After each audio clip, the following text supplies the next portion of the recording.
네, 여러분 반갑습니다. 계속해서 6주째 강의를 진행하도록 하겠습니다. 지난 시간에 우리가 수직 강력에 대해서 배우고요. 그 다음에 운동 마찰력을 배웠고요. 그 다음 최대 정지 마찰력이라는 걸 배웠습니다. 정지 마찰력 또는 최대 정지 마찰력 다 배웠는데 그와 관련된 예제를 지난 시간에 마지막 부분에 했는데 다시 한번 그 문제를 설명하는 복습하는 시간을 갖도록 하겠습니다. 네, 이러한 경사면 위에 놓여져 있는 물체의 상태에 대해서 설명하는 그런 문제였는데요. 이럴 적에 이 물체의 질량이 4.0kg이고요.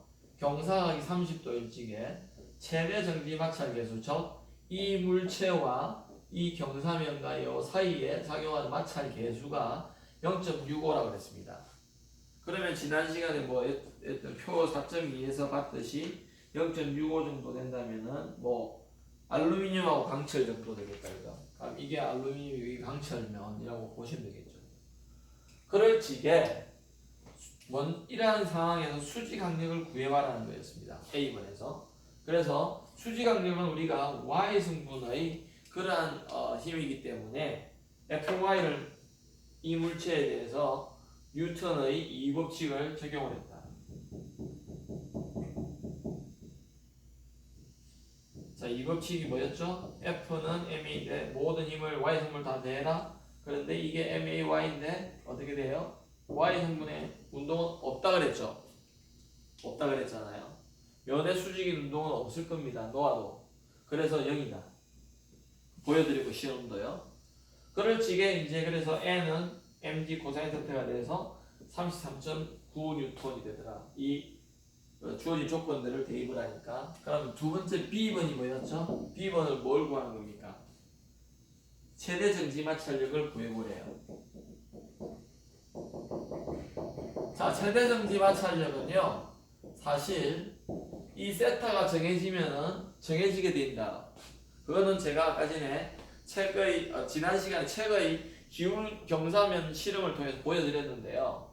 왜냐면은 지금 이 물질이 어떤 물질인지 모르지만 최대 정지 마찰 계수가 이렇게 주어져 있기 때문에 우리가 F의 S의 최대는 어떻게 주어진다고 그랬죠? μS의 N이 최대 이렇게 주어진다고 그랬죠. 수지 강력 곱하기 마찰 계수라고 그랬죠. 그래, 최대 정지 마찰 계수가 여기에 주어져 있습니다. 그래서 단순히 A번에서 구해진 이 N과 N의 크기와 μS 최대를 여기 집어넣어주니까 0.65가 되고요. 곱하기 N이 33.9N이죠. 계산하니까 22.1입니까? 맞네요. 22.1N이 되더라. 항상 단위를 써주는 걸 잊지 말아 그랬다. C번 그러면 뭐냐? C번은요, 실제로 이 운동에 있어서 만약에 정지에 있다면은 그 정지 마찰력을 구해보라는 거예요.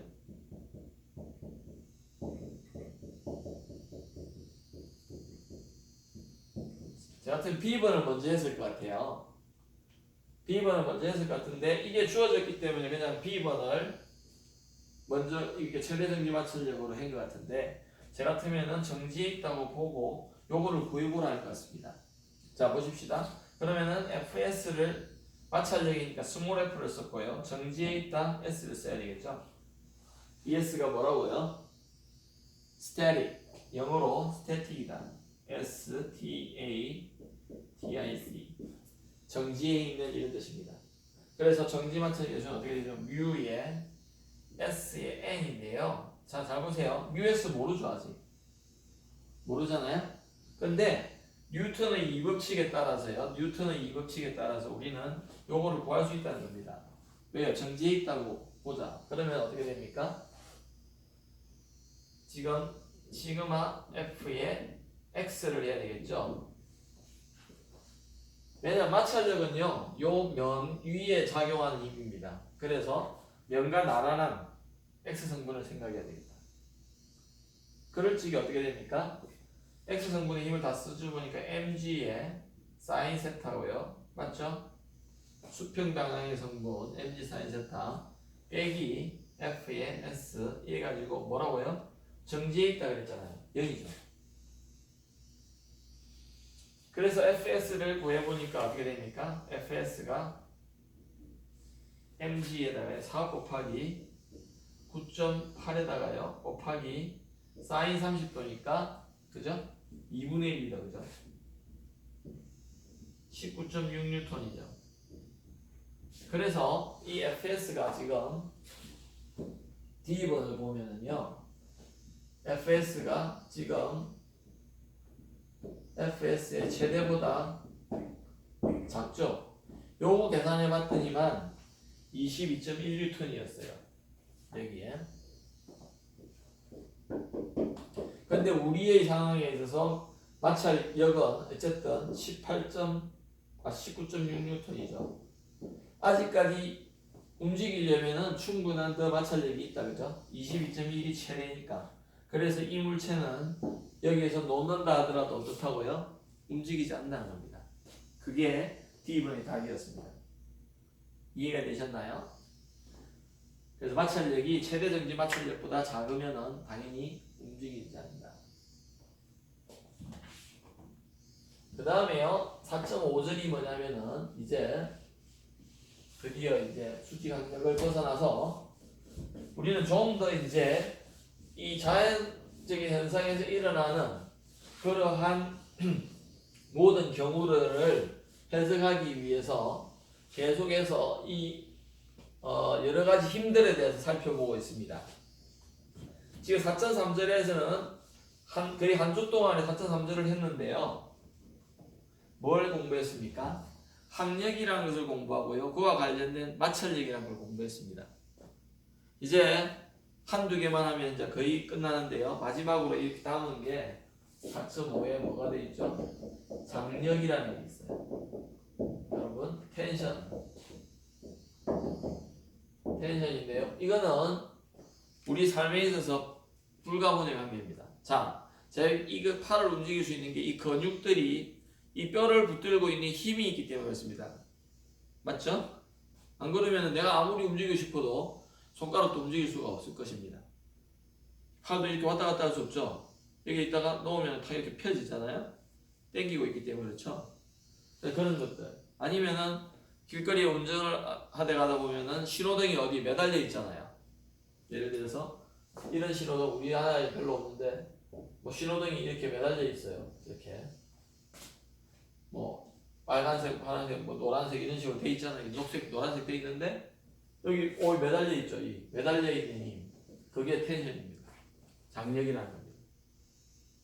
줄이 어떤 물체를 끄는 힘, 당기는 힘 그런 것들을 우리가 생각할 수 있죠.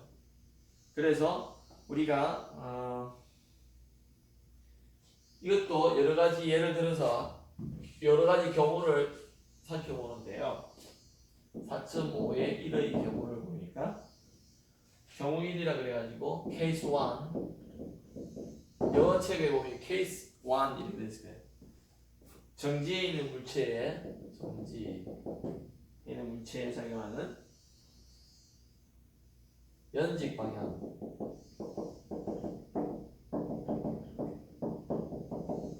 자, 연직이란 말은 수직하고 똑같습니다. 그래서 금방 제가 그렸던 이 신호등 그림처럼 이렇게 그려져 있죠. 자, 이때 정지해 있다 그랬습니다. 그러면 우리는 A가 0이다 이런 생각을 해봐야 될 것이고요. 그 다음에 그때 이 물체에 작용하는 모든 힘을 다 그려보자. 그러면 밑으로는 mg일 것이고요.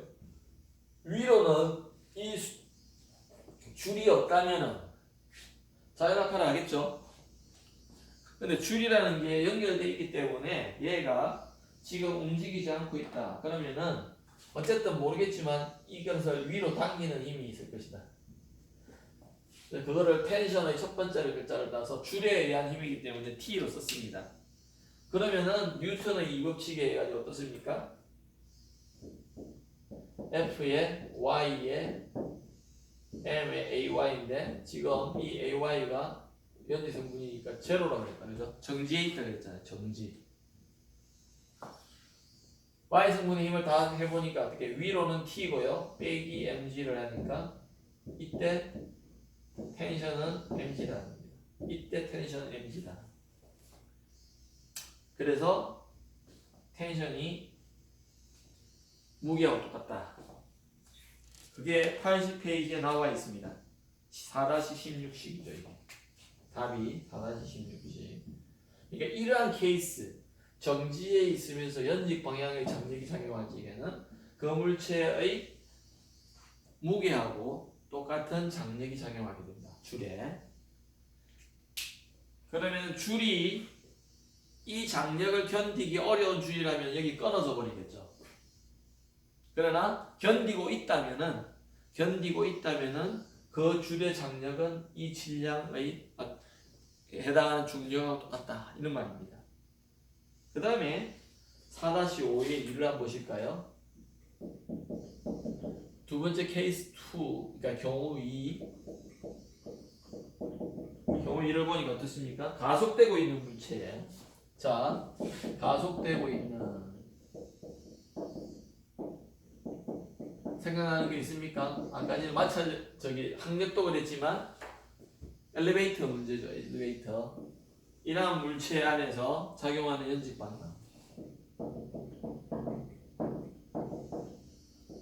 여러분이 이거는요 뉴턴의 이 법칙만 잘 쓰면은 충분히 구할 수 있습니다. 그래서 우리가 다시 한번 보십시다. 이렇게 엘리베이터가 돼 있는데요. 엘리베이터가 이렇게 돼 있는데 물체가 지금 어떻게 돼 있다고요? 천정에 이렇게 매달려 있어요. 이렇게 있을 적에 만약에 이게 지금 위로 가속되고 있다고 합시다.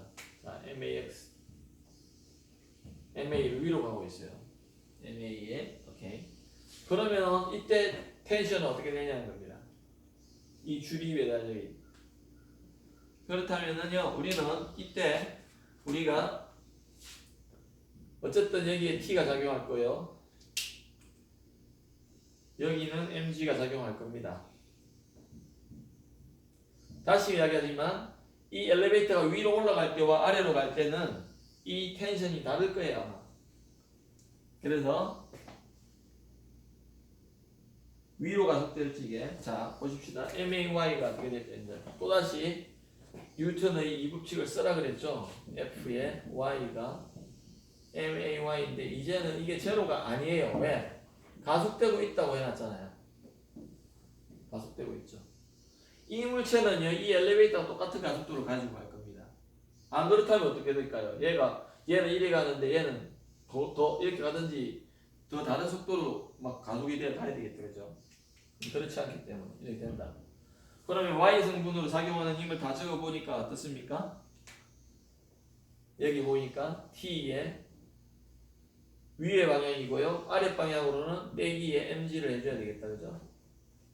이것이 뭐가 돼야 되죠? MAY가 돼야 되잖아요. 맞아요? 그래서 T는 어떻게 됩니까? mg 더하기 MAY MA가 됩니다. MA. 그래서 땡겨 올라갈 지게요. AY가 되고 올라갈 지게 M을 묶어주니까 요 가속이 되는 만큼 더 텐션이 필요하더라는 거예요. 맞죠? 위로 당겨주니까, 그죠? 얘가 당길 거 아니에요. 더 당기니까 얘가 받는 중력보다 더 많이 당겨줘야 된다는 겁니다. 왜냐면 얘가 얘를 줄을 당기거든요. 이 천장이 지금 줄을 당겨가지고 이렇게 올라가는 거잖아요. 매달려 있으니까. 그러니까 이만큼의 힘이 더 필요하다는 겁니다. 줄이 견뎌야 될 힘이 더 필요하다고요. 그것이 그래서 4-17식으로 되어 있고요.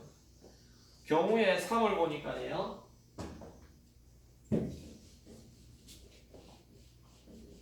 이제는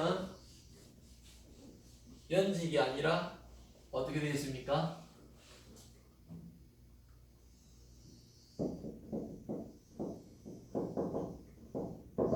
경우의 3을 보니까 대칭된 방향으로 작용하는. 자,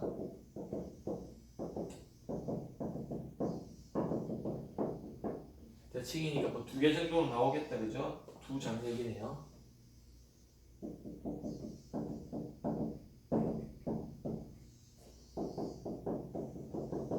장력이 두 개인데 어떤 물체에 장력이 두 개예요. 작용하는데요, 대칭이래요. 그래서 이 수직으로부터 이게 세타, 이게 세타입니까? 아, 맞네요. 세타 이렇게 해가지고 벽에 이렇게 걸려 있는데, 예를 들어 신호등이 보통 이렇게도 많이 돼 있잖아요, 그죠? 그러니까네 힘이 지금 이거를 볼 적에는요, mg가 다시 밑으로 작용하고요. 어떻습니까? 그 다음에 장력이 요 방향으로 한 개 작용하고 요 방향으로 작용합니다. 그래서 이게 t이고 이게 t가 돼요. 만약에 이 각이 다르다면요, 우리는 힘이 달라져야 될 겁니다. 근데 이럴 적에 우리가 뉴턴의 또 이 법칙을 써보죠.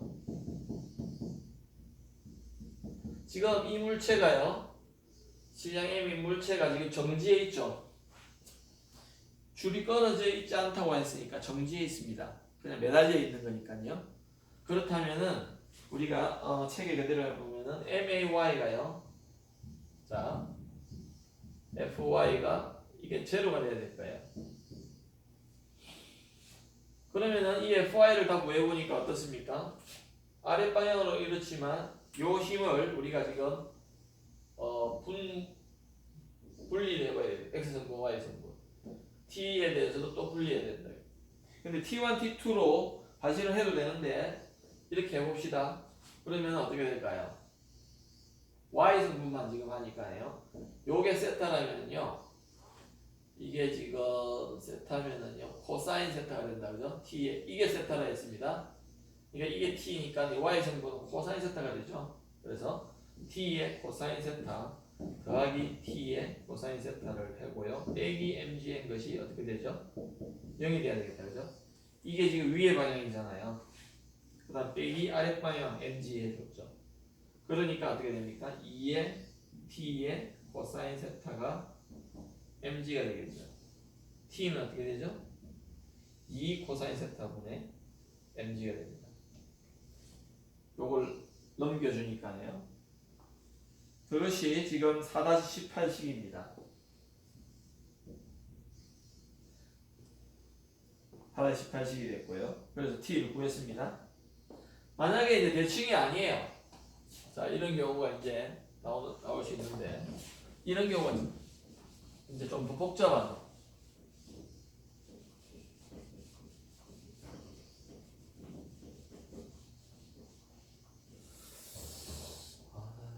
아, 4.5에 4입니다. 이 대칭이 아닌 경우, 아닌 두 장력. 자, 대칭이 아니라는 말은 이 각이 다르다는 말이죠. 그러니까 힘이 작용하는 힘도 달라야 될 것입니다. 맞습니까? 그래서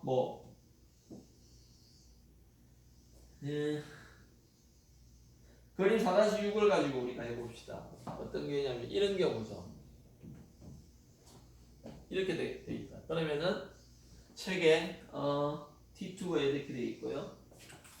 자, 이런 경우 있을 수 있겠죠, 그죠? 벽에 붙여가지고 이렇게 매달아 놓은 거. 그럼 이게 T2가 되고요. 그러면은 이게 각이 요게 세타네요. 이게 세타라고 되어 있습니다. 그 다음에 T2가 되고요. 당연히 이게 T1이 되겠다, 그죠? 이게 또 줄이 있으니까. 그 다음에 무슨 힘이 있어야 돼요? 아랫방향으로 mg가 있어야 되겠죠, 그죠? 자, 이런 경우에는 장력이 어떻게 주어질까요, 말입니다. 자, 이런 게 예제에도 나올 건데요. 여러분들이 잘 준비해 보십시다. 지금 잘 준비해 놔야지 여러분이 풀 수가 있죠. 자, 그럴 적에 이것을 T1, T2를 지금 구해보려면은 우리가 뭘 써야 된다? 뉴턴의 이법칙을 써야 된다. 그래서 뉴턴 이법칙 체계대로 그대로 해볼게요. 자, 뉴턴의 이법칙을 쓰는데요. 잘 보십시다. Y부터 썼네요. 자, 이게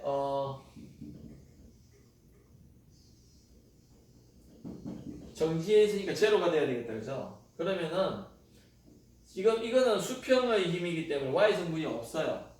그러면은 얘는 y 성분이 얘가 있고요. 얘에 작용하는 y 성분이 mg가 있겠죠. 그러니까 이거는 어떻게 됩니까? 분해를 해보면은 요만큼이 y t2에 어떻게 돼요? 코사인 세타가 되겠다. 그죠? 위의 방향으로. 그래서 t2에 코사인 세타 빼기 mg인 것이 0이 돼야 되겠네요. 맞죠?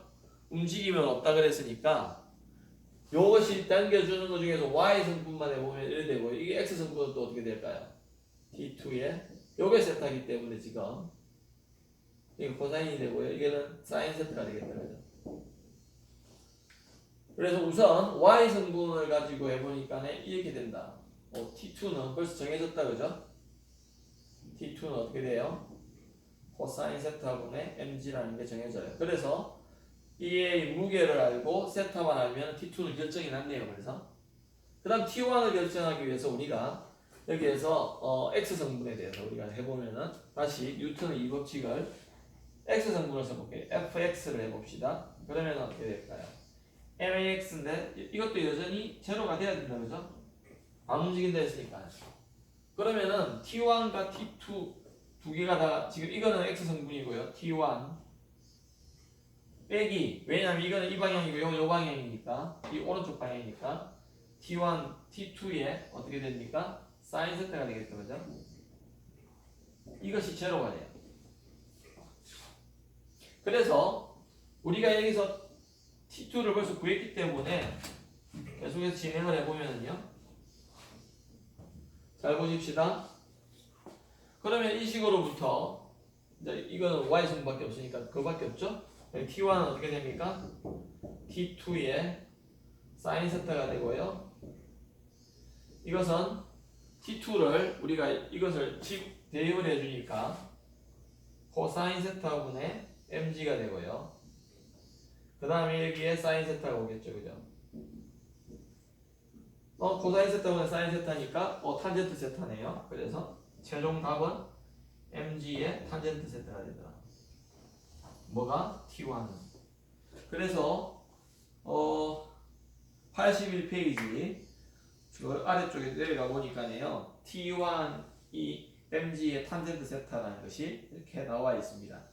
그래서 여러분들이 항상 주어진 경우에 있어서 우리가 이 물체의 운동을 지금 설명하는 거기 때문에요. 뉴턴의 이 법칙을 이용해서 한다는 것을 여러분 꼭 기억해 두셔야 되겠습니다.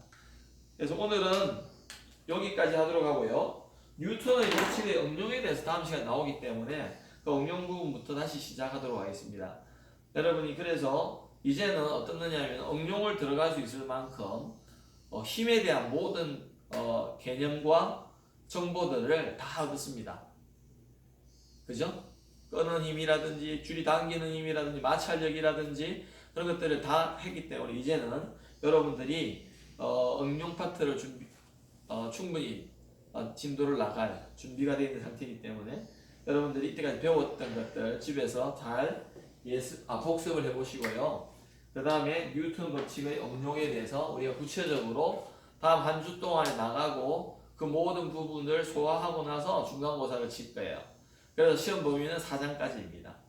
그래서 다음 시간부터 응용에 대해서 집중적으로 공부하도록 하겠습니다. 네, 수고하셨습니다.